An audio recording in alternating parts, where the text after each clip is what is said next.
Hello friends, आइए देखते हैं कि ये जो उत्तरी अमेरिका महाद्वीप है, उत्तरी अमेरिका महाद्वीप का जो सबसे बड़ा देश है ये कनाडा है। ये क्षेत्रफल की दृष्टि से दुनिया का सबसे बड़ा देश है। पहले पे क्षेत्रफल की दृष्टि से रूस है।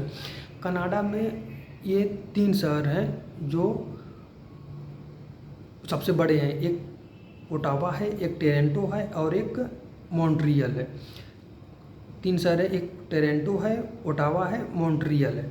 और इसी कनाडा में जो सबसे गेहूं का जो भंडार पाया जाता है, दुनिया में सबसे अधिक भंडार कहाँ पाया जाता है गेहूं का? एक कनाडा में पाया जाता है।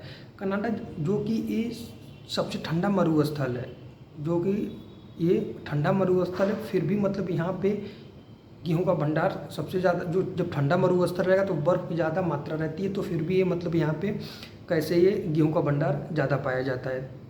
तो इसमें जो कनाडा का पूर्वी हिस्सा है, जो मतलब उत्तरी अमेरिका महाद्वीप का जो मैप देखेंगे तो ये कनाडा ऊपर पड़ेगा। जो ऊपर पड़ेगा तो ये जो इसका पूर्वी क्षेत्र है ये मैदानी क्षेत्र है। कनाडा का जो पूर्वी क्षेत्र है ये मैदानी क्षेत्र है। इसे मैदानी क्षेत्र है, वहाँ पे मतलब न कोई जानवर, न कोई जंतु, न कोई इंसान, ना कोई व्यक्ति, मतलब कोई कुछ भी नहीं रहता है। पूरा मैदानी क्षेत्र है। और यहाँ पे जो जो शीत होता है, जो ठंडा है, यहाँ पे बहुत जो शुष्क मरुस्थल है, मतलब ये बहुत ठंडा क्षेत्र है। कौन? जो मैदानी जो पूर्वी हिस्सा कनाडा का है वो बहुत ठंडा प्रदेश है। वहाँ पे बर्फ़ की जो मात्रा होती है बहुत अधिक मात्रा में यहाँ पे जमी रहती है। तो फिर उसी मैदानी क्षेत्र में गेहूँ का भंडार बहुत ज़्यादा उत्पादन होता है। तो आखिर क्यों ये जो पूर्वी क्षेत्र है कनाडा का, तो उसमें जो बर्फ़ की मात्रा बहुत ज़्यादा मात्रा में बर्फ़ जमी रहती है। तो वहाँ पे कैसे मतलब यहाँ गेहूँ की मात्रा ज़्यादा होती है, वहाँ पे जब बर्फ़ जमे रहते हैं। देखिए, जब कनाडा में ये जब बर्फ़ के जब पूर्वी क्षेत्र में मैदानी भागों में जब यहाँ पे बर्फ़ जमी रहती है, तो फिर वहाँ पे एक नाम सुने होंगे, प्रेरी घास का मैदान। प्रेरी घास का मैदान का नाम सुने होंगे। वो जो घास का मैदान है वो काफ़ी, उसकी लंबाई 5 फुट, 6 फुट, 7 फुट से ज़्यादा, तो बहुत काफ़ी लंबी होती है। तो ये जो घास है वो घास मतलब कहाँ पे पाई जाती है? वो कनाडा में जो विनिपेग शहर है, जो विनिपेग शहर है वो प्रेरी घास के मैदान वहीं पे मिलती है, जहाँ पे बर्फ़ की ज़्यादा मात्रा में जमी रहती है। तो इसमें क्या होता है कि जब बर्फ़ जमी रहती है तो उसमें घास दब जाती है, तो उसमें घास का जो प्रेरी घास की मैदान है वो उसमें ऊपर नहीं निकल पाती है। तो इस बर्फ़ को गलाने के लिए एक जो चिनूक नाम हवा सुने होंगे, अमेरिका में बहती है चिनूक नाम। इस चिनूक नाम से अमेरिका ने एक हवाई जहाज़ भी, मतलब एक प्लेन भी बनाया हुआ है चिनूक के नाम से। तो ये जो चिनूक हवा चलती है, जो पूर्वी क्षेत्र से चलती है अमेरिका में, ये गर्म हवा है। चिनूक बहुत ही गर्म हवा है। जैसे कि हम लोग के यहाँ मतलब मई जून में लू चलती है, मतलब मई जून के महीने में बहुत गर्म हवा चलती है, तो उसी तरह ये जो चिनूक हवा है ये पूर्वी क्षेत्र से लेके जो विनिपेग शहर है, जहाँ पे ये प्रेरी घास के मैदान पाए जाते हैं, वो बहुत तेज़ी से चलती है चिनूक हवा। ये बहुत ही ज़्यादा क्या होती है, बहुत ज़्यादा गर्म होती है। तो फिर गर्म होने की वजह से ये जाके कहाँ पे टकराती हैं? उस बर्फ़ वाले क्षेत्र में जाके ये चिनूक हवा चलती है। तो ये जब हवा बहुत ज़्यादा गर्म रहती है, ये फिर जाके जब बर्फ़ में टकराती है, तो बर्फ़ जाहिर सी बात है, जब ये गर्म हवा जब उसमें बर्फ़ में टकराएगी तो बर्फ़ पिघलेगा।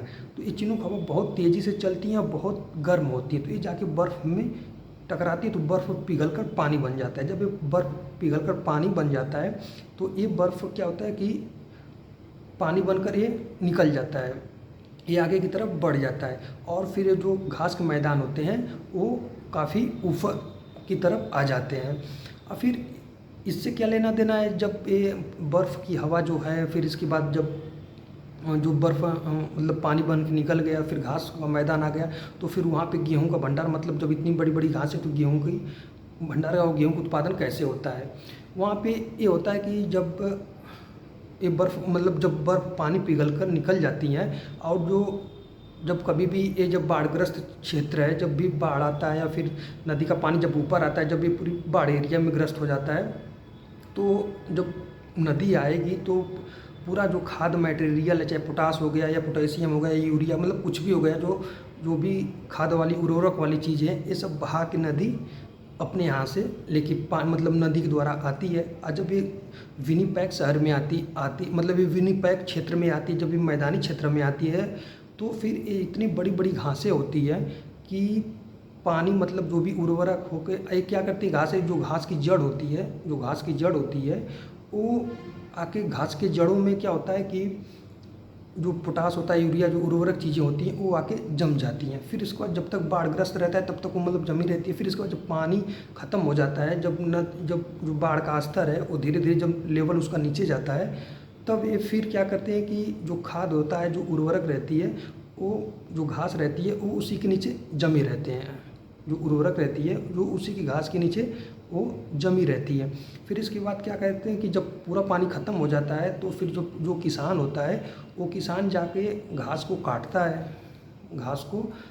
है। फिर इसके बाद काट के उसको फिर उस पर हल चला के उसमें मिट्टी की पूरी उर्वरक बना देता है। पूरी मिट्टी उसमें उर्वरक बन जाती है और जो उसमें पोटेशियम, यूरिया खाद जो भी मतलब नदी द्वारा लाई गई थी सब मिट्टी उसी मैदानी क्षेत्र में मिलती है, जिससे कि गेहूँ की जो बुआई होती है उसमें बहुत ही ज़्यादा मात्रा में जो गेहूँ का उत्पादन होता है वो बहुत ज़्यादा ही मात्रा में होता है। इसलिए वहाँ की जो प्रेरी घास की मैदान है उसको क्या बोला जाता है, रोटी ऑफ मतलब डलिया बोला जाता है, रोटी की डलिया बोला जाता है उस प्रेरी घास को। कनाडा के लिए बहुत ही जो प्रेरी घास है वो बहुत ही महत्वपूर्ण होता है, किसके लिए, विनिपेग शहर के लिए और एक कनाडा के लिए। कनाडा में ही विनिपेग शहर है जो मैदानी क्षेत्र है, जो क्या है, मैदानी क्षेत्र है। और जो उत्तरी अमेरिका है, उत्तरी अमेरिका के पूर्वी में एक अपलेशियन पर्वत है और पश्चिम में क्या है, ये रॉकीज पर्वत है। ये जो यूएसए है, ये किन दो पर्वतों के बीच में है, ये दो पर्वतों के बीच में है। एक है इधर पश्चिम में चले जाएंगे तो कौन सा पर्वत है, इसमें है रॉकीज पर्वत। और फिर इसके बाद पूर्व में कौन सा पर्वत है, ये अपलेशियन पर्वत है। अपलेशियन पर्वत और रॉकीज पर्वत के बीच में ये यूएसए देश है। ये मतलब ये आपका जो गेहूं का भंडार था, गेहूं का भंडार कैसे मतलब मिलता है कनाडा शहर में जो कि ठंडा क्षेत्र है, ये आपको बताती हैं। Thank you so much.